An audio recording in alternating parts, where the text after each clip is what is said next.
Hello everyone. তো দুপুর এখন ১২টা বাজছে। আমি নিচে যাচ্ছি একটু সোসাইটির মধ্যে যে দোকানটা আছে ওখানে টুকিটাকি জিনিস কেনাকাটার জন্য। ওয়েস্ট বেঙ্গলে তো বৃষ্টি হচ্ছে প্রত্যেকদিন। এখানে প্রচণ্ড গরম। রিয়ান, রিশু আমার সঙ্গে এসছে। আর প্রত্যেকবারই যখন দোকানে আসবো কিছু না কিছু ওদেরকে কিনতেই হবে। পেন্সিল, শার্পনার, ইরেজার বাড়িতে অনেক আছে। তবুও পেন্সিল, ইরেজার, শার্পনার আবার কিনতে হবে। তো আমার যা কেনার ছিল হয়ে গেছে। তো চলুন এখন বাড়ি যাই। স্কুল তো নেই রিয়ান, রিশুর ১ সপ্তাহ পরে স্কুল খুলবে।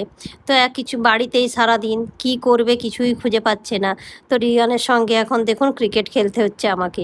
রিশু খেলবে না, রিশু ক্রিকেট মোটেই পছন্দ করে না। ও বসে বসে টিভি দেখছে। আর রিয়ানকে এখন আমাকে বল করতে হচ্ছে। বোর হচ্ছে সারাদিন ঘরে, কি করবে কিছু খুঁজে পাচ্ছে না। এইদিকে আমি দুপুরে রান্নাবান্নাও বসিয়ে দিয়েছি। ফ্রিজে দেখলাম একটুখানি চিকেন ছিল। তো চিকেন আলু দিয়ে পাতলা করে ঝোল আর ভাত। দুপুরবেলায় রিয়ান, রিশু আর আমি খাবার একবার করে রান্না করছি, আর রিয়ানের সঙ্গে একবার করে ক্রিকেটও খেলতে হচ্ছে। না হলে কি করবে বুঝেই পাচ্ছে না দুজনে। লাঞ্চ আমাদের হয়ে গেছে। তো রিশুকে কাজ দিয়েছি লাঞ্চ করার পরে স্টাডি টেবিলটাকে গুছোতে। এতদিন ছিলাম না, ধুলো পড়ে গেছে, বই খাতা এদিক ওদিক। তো রিশু দেখছি সুন্দরভাবে টেবিলটা গুছিয়েছে। বিকেল থেকে রিয়ান, রিশু পার্কে যাওয়ার জন্য অস্থির করে দিচ্ছে। কিন্তু একা যাবে না, আমাকেও যেতে হবে। তাই দুজনকে নিয়ে এখন এই সন্ধে হয়েছে, দুজনকে নিয়ে এখন পার্কে যাচ্ছি। রিয়ান একটু সাইকেল চালাবে, রিশু একটু স্কুটি চালাবে, আমি একটু হাঁটবো।